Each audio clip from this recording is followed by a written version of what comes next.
Hello, I'm Sunny Williams. I'm up here on the International Space Station. So this is Node 2. This is a really cool module. Of course, most of these modules you'll see they have 4 sides and they're put together. That way we could sort of work on a flat plane, either a wall, a floor, another wall, or the ceiling. But you know, again, all you have to do is turn yourself and your reference changes. The reason I'm bringing that up is because this is where 4 out of 6 of us sleep.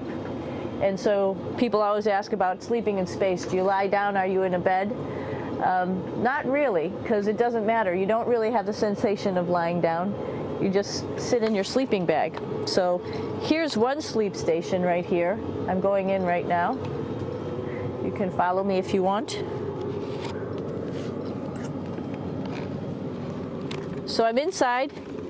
It's sort of like a little phone booth, but it's pretty comfy. I've got a sleeping bag right here that we sleep in, so we don't have sort of like a little bit of a cover. We don't fly all over the place.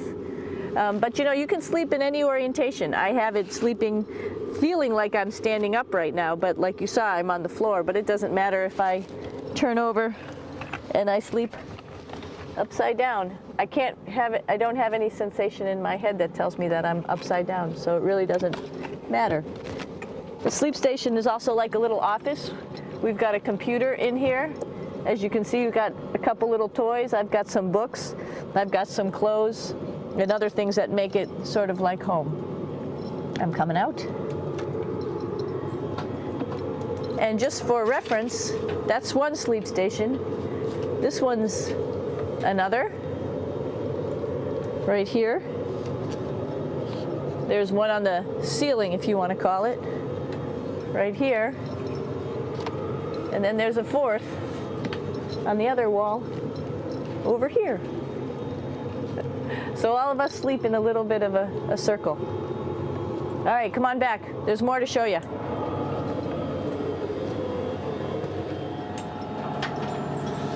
I know that there's some questions about how to use the bathroom and how do you actually live in space like normal, like at home. I mentioned real quickly about getting up in the morning and brushing your teeth and washing your face. Well, how do you do that?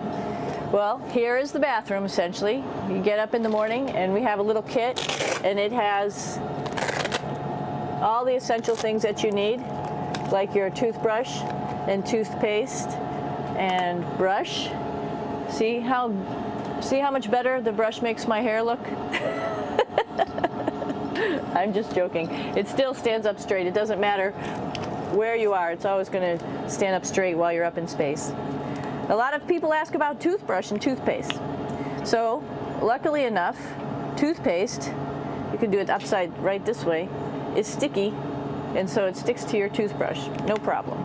Another cool thing is that water sticks to your toothbrush too. If you can see it, I'll have some water come out. The water is pretty neat up in space. It'll stick to your toothbrush and it will make a big bubble. And that's just by surface tension. And then you can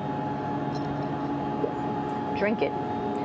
So a lot of people ask about what do you do with the toothpaste after you brush your teeth.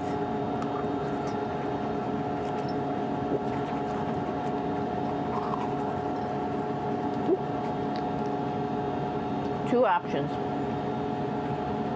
Swallow it, and it's sort of like mouthwash, but it tastes a little gross. Or you can just spit it out in a paper towel, and then you don't have to worry about it. Swallowing thing I wouldn't recommend at home. I'm only up here for 4 months, so it's not that bad. One of the most pressing questions about living in space, of course, is the bathroom. So let's take a look at that little piece of work. Come on in.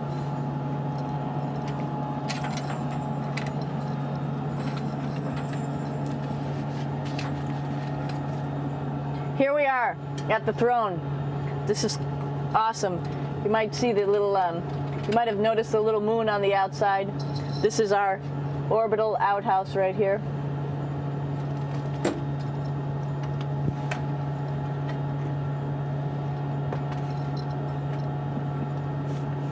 And of course, it serves for two functions. Number two, right here. I'll show you. But you see it's pretty small, so you have to have pretty good aim, and you be ready to make sure things get let go the right direction. And it smells a little bit, so I'm closing it up. And that's of course for number two. And this guy right here is for number one. So they're sort of two slightly separate functions, but you can do a little, essentially both, by hanging on right here and doing number one and number two. I might add it's color coded, so you really don't get it mixed up, which is nice. This is yellows for number one. And also there's a selection of paper. People always ask about toilet paper. What do you do with toilet paper? What kind of toilet paper do you have? We have gloves, just because sometimes it does get messy. We have some Russian wipes, which are a little bit coarse if you like the coarse type of toilet paper. We have some nice tissues, which are nice and soft if you like soft toilet paper. We have Huggies, just for any cleanup. You know, we were all babies once, and this sort of helps. And then if things get really out of control, we have disinfectant wipes, just to make sure we clean up here. Because, you know, just like the water I showed you, the number one stuff can sort of go all over the place if you don't aim correctly. And did I mention both of these have a little bit of suction, so they should keep things going in the right direction. But like I said, sometimes things get a little out of control if you are out of control yourself flying around. So we have lots of protective stuff. And of course, you do have your privacy. There's a little door, so other people know that you're in there. Here's a pretty cool place. This is sort of like in your house where everybody meets in the morning. After you wash your face, brush your teeth, you want to find something for breakfast. And this is our kitchen. You might notice there's all sorts of foods here. It's like opening the refrigerator. You got all your different stuff that you want to have: drinks, meats, eggs, vegetables, cereals, bread, snacks. And that's a good place. That's where you find all the candy. Side dishes, and then some little power bars just in case. So we have all this type of food. Some of it is dehydrated, and so we have to hydrate it, fill it up with water. Some of it is already made, and then all we have to do is heat it up. So something like this, I'm pulling out barbecued beef brisket. Pretty yummy. Not only is this food made in the US, but we also have food here from Japan. We've got Russian food. As you can see, all these red containers are filled with food that's from Russia. And then we get some of our specialty stuff, some things that we like, some of our favorite stuff that your family can send up. In fact, I like fluffernutters, and so I got sent up some fluff so I could make my fluffernutter with peanut butter. So you have a lot of food up here, no problems. Now, I want to say where we are. So right now, we're in the Japanese laboratory. It's one laboratory out of many here on the International Space Station. It's actually on the left-hand side. If I was International Space Station and I was flying through space like this, my left hand would be where the Japanese laboratory is.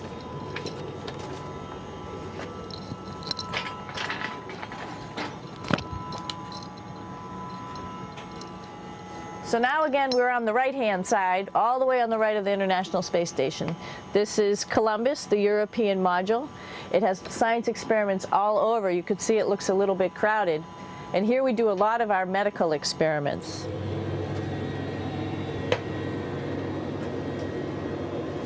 Here we are in the U.S. laboratory. Again, this is a laboratory with science experiments on all of the walls here, all sorts of stuff that we do.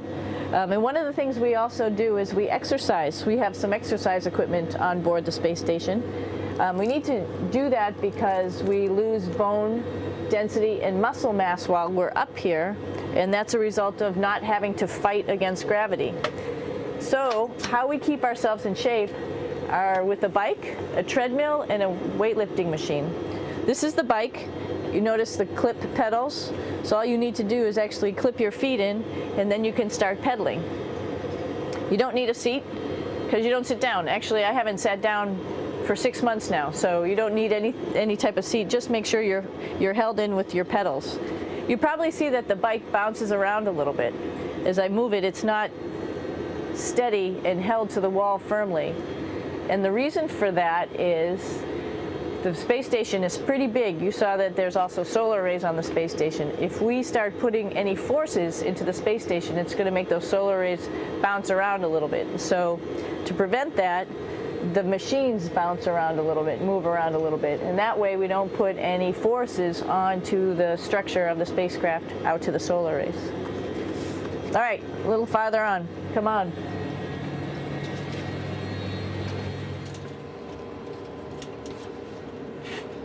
I'm here with my two buddies in the airlock. Actually, these are two spacesuits that are ready, primed up to go outside, as we call it, to go do a spacewalk in case we have to do anything outside. Some of the things we do outside are just like inside, repairs. We have a lot of electrical boxes and machinery and solar arrays, in fact, that I talked about earlier, that are outside, and sometimes they don't work quite right. Remember, space is really cold and really hot, and it's also the vacuum of space with no pressure, and so some of the equipment doesn't work well all the time. So we might have to go out and do a spacewalk. Right behind me is actually the hatch that you go out into space, and right now we have it filled up with a couple other spacesuits because we've got 4 of them up here and some of our tools. But right behind here is the hatch in which you actually go right outside into the vacuum of space. The spacesuit is pretty big, as you can see. It's like being a football player. Part of the reason it's so big and bulky is because of this backside, this backpack. It's like going on a hike with a backpack, but the backpack and the suit weighs about 300 pounds. Luckily in space, nothing really weighs anything, so you don't feel that it's so heavy. But we need to have such a big suit because that guy back there is essentially the heart of the spacecraft. I call this actually a spacecraft. It has all the oxygen for you. It has all the carbon dioxide removal system for you. It also has a heating and cooling system to make sure to regulate our body temperatures while we're outside. It also has a computer, so it tells you on a display here if there's anything that's going wrong with the suit, if we're running out of oxygen, if we have too much carbon dioxide, or any type of electrical problem. So it's a pretty awesome little spacecraft, and actually got to go out, use my little spacecraft a couple times, and it worked like a charm. Lucky that it works very nice. You might want to see what the helmet looks like. It's pretty cool too. We don't usually go out like this, so you usually can see when the helmet's open. So you can see what it looks like inside. Somebody's little head would be inside of here. So you can see, you can turn your head all the way around while you're inside of there, but the helmet stays still. So that's determines how far you could see. And it's usually pretty sunny out there, so we have to wear our sunglasses, and this is our sunglasses right here, which make you look pretty cool.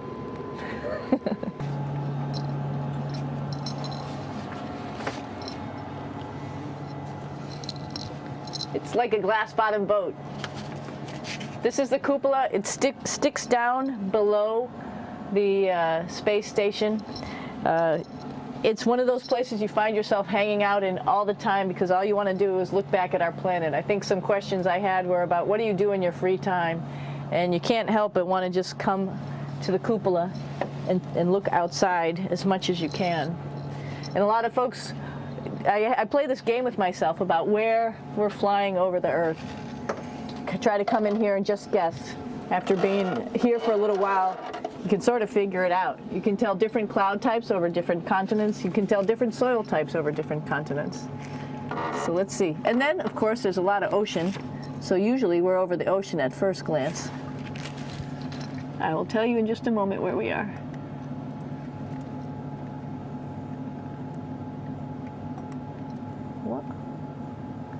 There we go. Oh, right now we are right over Africa. It's a little bit cloudy, as you can tell, but we're right over the continent of Africa. Hey, what's that? I think that's a Soyuz spacecraft. That's the spacecraft that's taken us home to planet Earth today. Oh my gosh. We might have to go take a look at that. That's pretty cool. It's a little bit smaller than the rest of the spacecraft, the space station, so you'll see if we go there, it'll be a little bit more crammed. But we're going, you can look all the way back to the back of the spacecraft, which is where the Russian segment is, and then you could look all the way forward to the front of the spacecraft, where the Japanese laboratory, the European laboratory, and the American laboratory are, and then back to the solar arrays where we started this morning when we were looking out the Japanese window.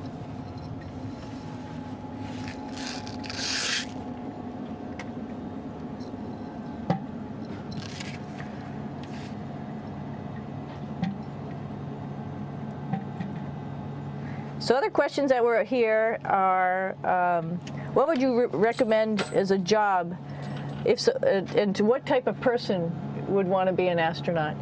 I think people who would like to explore, of course people who like math and science, that's what this is all about. We have people in the office who are doctors, teachers, veterinarians, engineers, pilots, so all sorts of people become astronauts, and I think if you see it's just sort of cool, so I think people who like to do a little adventure and like to do cool stuff probably usually become astronauts. Hey, one thing I didn't show you, or I talked about but I didn't show you, was the exercise, another piece of exercise device, which is the advanced resistive exercise, and that's what this is right here. This is ARED, and you could probably see this bar. Let me just do a little bit of maneuvering here. Stand by. You have to set it up just like at any other gym.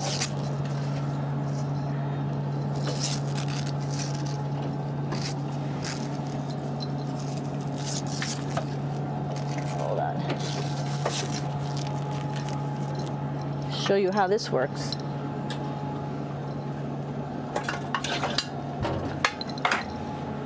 So you can see you can change your attitude just by going from one module to the next, going up from the cupola down here. This is what we call the ARED, and with this you can lift weights based on vacuum in these cylinders, just like you do at home at a gym. For example, if I wanted to do a squat, I could do it like this. Oops. I should need some weight on this thing. I'm not lifting with anything, so it's too easy. One of the cool things you could do things that you can't do at home. For example, single leg squats with just one leg, because the other leg, you won't fall over. So all sorts of stuff. You can also do bench press. We have a bench that we could add on here, so you can work on your beach muscles.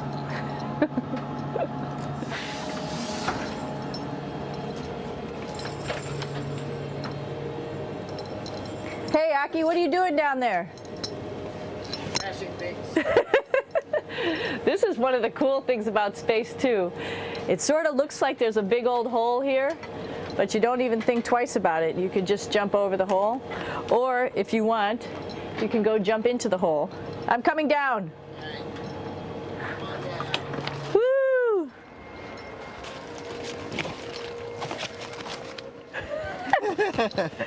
Then you can come right back up again, like Superman. Woo!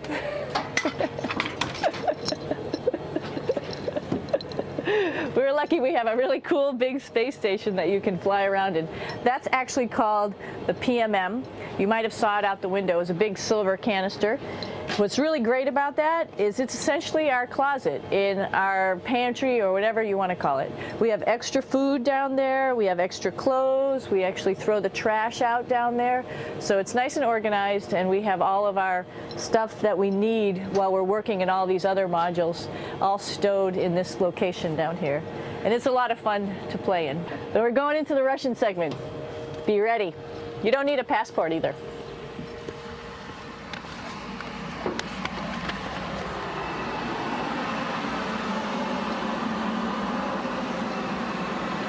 It goes a lot farther back than this. We'll go take a trip and say hello to the boys down there in just a minute.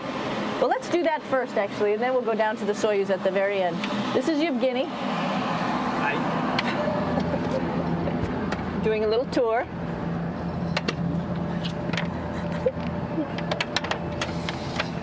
This is the FGB, and what's cool about this module, it is actually the very first piece of the space station that came up in 1998. The space station has been around for about now manned for 12 years, but it's been up in space for about 14 years.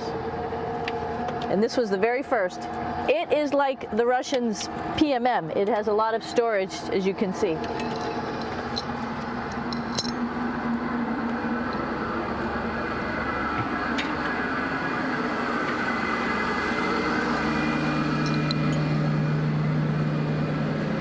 Можно? Снимаем. Чуть-чуть. So here we are in the heart of the space station, really. This is the service module. This is the central post. In case we had any problems, I know a couple of the questions were about what type of things do you have to worry about. And some of the things we have to worry about in space are fire.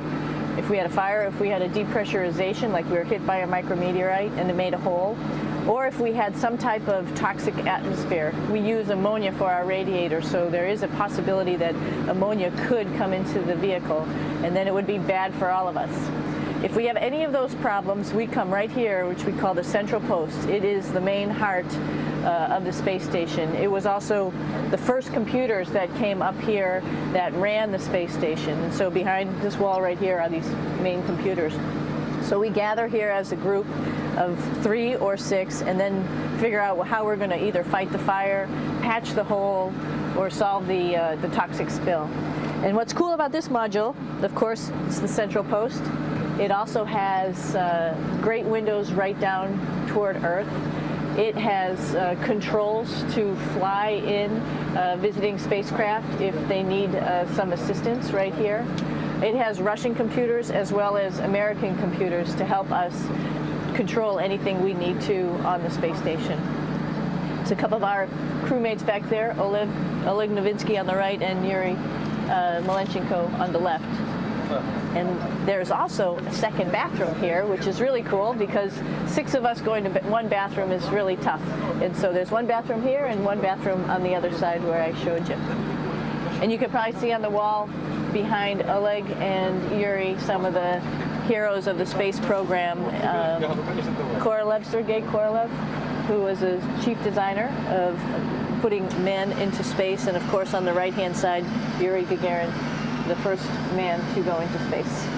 So just reminds us of our roots. Yuri, what are you doing? Что делать? Coffee. Making coffee? Yeah. Oh. Black coffee. Yeah. Looks good.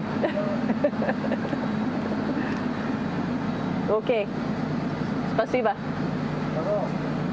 We're going to check out our Soyuz real quick. Make sure it's ready to go. All right, back to the Soyuz.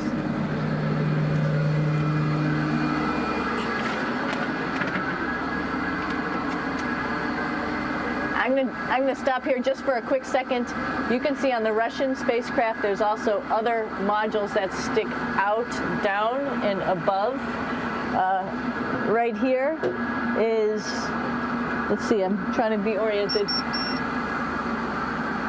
That's a place where we do spacewalks from for the Russian side. There's Russian spacesuits in here, and also a visiting vehicle which brought fruits and vegetables and becomes a trash container when we undock. Up on this side is also a future place where they're going to do spacewalks from, and connected to it is Kevin's, Oleg's, and Yevgeny's Soyuz spacecraft. And now let's go see ours. Whoa! Извините. No problem. Это пробка.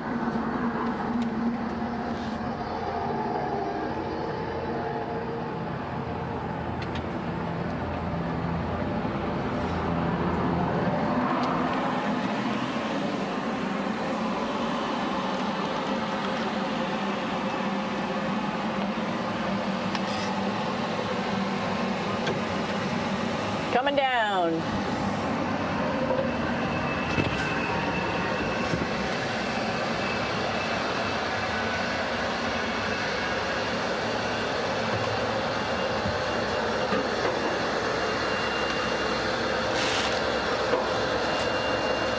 It's a little tricky getting in here.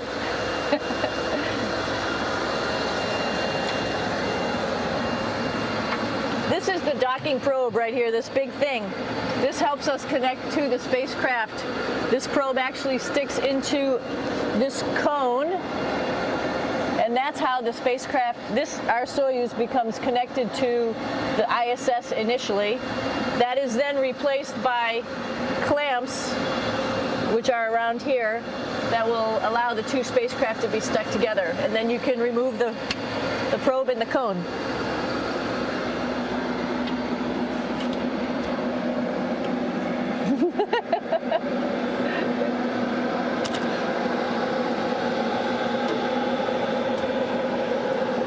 You okay? All right, so here we are in the Soyuz. This is what we call the BEO, the living compartment, bytovoy otsek in Russian. It also has a little bathroom. It's not as good as the other bathrooms, so we try not to use it too much.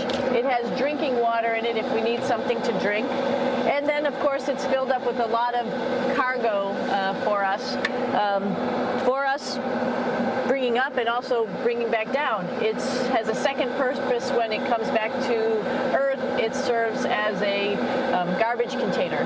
During the descent, we'll get rid of this area right here, and everything that's in it will just burn up as it's coming into the atmosphere, so that way we can get rid of a little bit of trash. But the main area where we were on launch and where we are going to be on descent is down here, because we're not part of the trash. So we're in a safe place. So we're in the descent module, SA. It's a little small, but you can get in.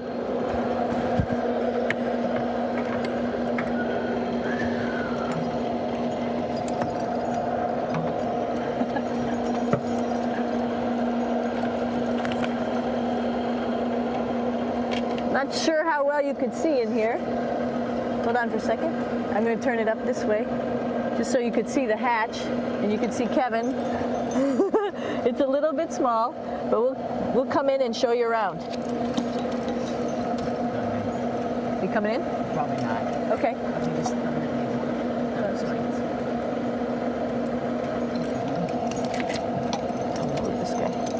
Got to move a couple things. We were just starting to get ready. We're preparing a couple days ago for our ride home. It's a little bit squishy, but everybody asks, how do you sit in the Soyuz? And you sort of sit in your seat like this.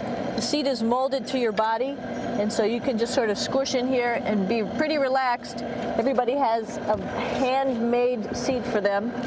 And then, of course, there's a control panel, and that's where we do most of our actions and work right here. There's hand controllers, which you can fly the vehicle with, and there's a stick right here, primarily used for communications when we're trying to talk to the ground. So 3 of us fit in here. Like I said, it's a little squishy, but somehow it seems like we all managed to get in here and fit pretty well, and it's a pretty safe ride home. You're probably wondering, what's all this junk behind us? Well, it's all of our parachute, first of all, and then it's all of our survival gear, just in case we end up landing in some strange place on the planet and nobody's there to rescue us right away. We have all sorts of survival gear with us, keeping us safe in here. So they've pretty much thought of everything. And we'll be home on the planet within the next 12 hours. Pretty shocking.